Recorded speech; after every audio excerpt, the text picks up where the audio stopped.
Okay, find the quotient. Quotient just means to divide. Okay, you first want to look through to see if there's any missing exponent numbers. There's not. Okay, you have a 2, 1, and none. So now you can keep going. So to get from x to x squared, you would multiply by x. If you multiply x times x, gives you x squared. X times 2 gives you plus 2x. Change all your signs. So negative, negative. First thing cancels. If it doesn't, you made a mistake. 3x minus 2x gives you 1x. Bring down your next term, minus 4. To get from x to 1x, you would multiply by a positive 1. 1 times x gives you 1x. 1 times 2 gives you plus 2. Change your signs. This is where most people make the mistake because they forget to change the signs in the last one. This goes away. Negative 4, negative 2 gives you negative 6.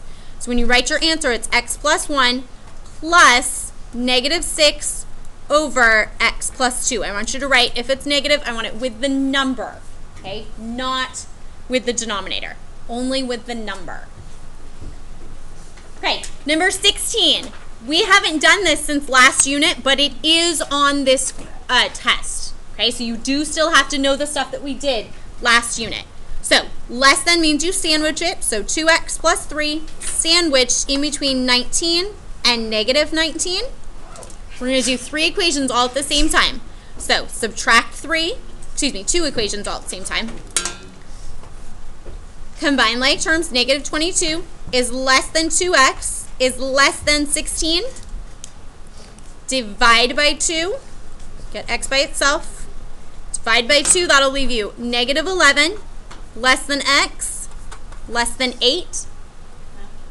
And if you graph that, we always have our reference point of 0. 8 is on the right, negative 11 is on the left. Those would be open circles and everything in between. So everything in between. Okay, number 17, simplify. Leave only positive exponents in your answer. So you have to distribute that exponent to everything inside the parentheses. Okay, so this one's going to get a little bit messy. Okay, because there's a lot of different arrows going on. If I rewrite that, that's going to be 2 squared, x squared, y to the negative 6, times 5 to the negative 1, x to the positive 2, y to the negative 4, over 2, this 2 does not get the exponent, 2 times x to the negative 2, y to the negative 2. Move anything attached to a negative exponent. Remember, negative numbers are okay, negative exponents are not. Okay, when you're moving a lot of things like this, I would leave everything alone that stays. So I would first start by writing out what stays. So 2 squared gives you a 4, x squared is staying, that's moving, moving, x squared is staying.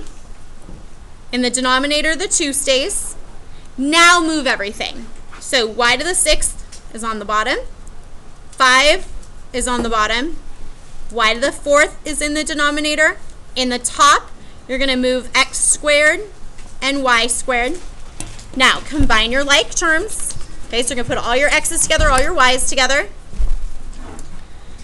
4 over 2 reduces, so this is going to reduce and leave you with a 2. So in the top, you're going to have 2 x to the, add these all together, so 2 plus 2 plus 2 gives you x to the 6th. We still have y squared. And the denominator, we have a 5. Y to the 6th and y to the 4th gives you y to the 10th. Now you can reduce. So we still have 2 in the top, 5 in the bottom.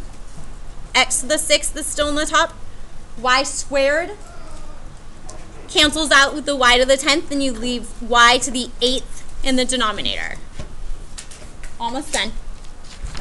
Okay, 18. Factor completely. That's difference of squares. So a squared plus b squared times a squared minus b squared.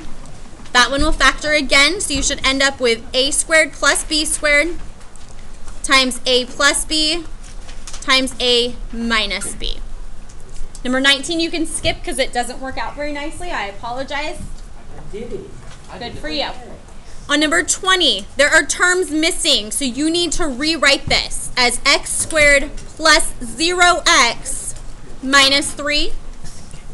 That's divided into x cubed minus x squared minus 3x plus 3. Do your division. So to get from x squared to x cubed, you'd multiply by x. Actually multiply through, so x cubed plus 0x squared minus 3x. Change the signs, so negative, positive. Combine your like terms. This goes away. We get negative x squared. These go away, so plus 0x. Bring down the plus 3. To get from x squared to negative x squared, you'd multiply by a negative 1. If you actually multiply through, that gives you negative x squared plus 0x plus 3. If you change the signs, positive, negative, negative, everything cancels out, so you have no remainder. Okay, just x minus 1, no remainder.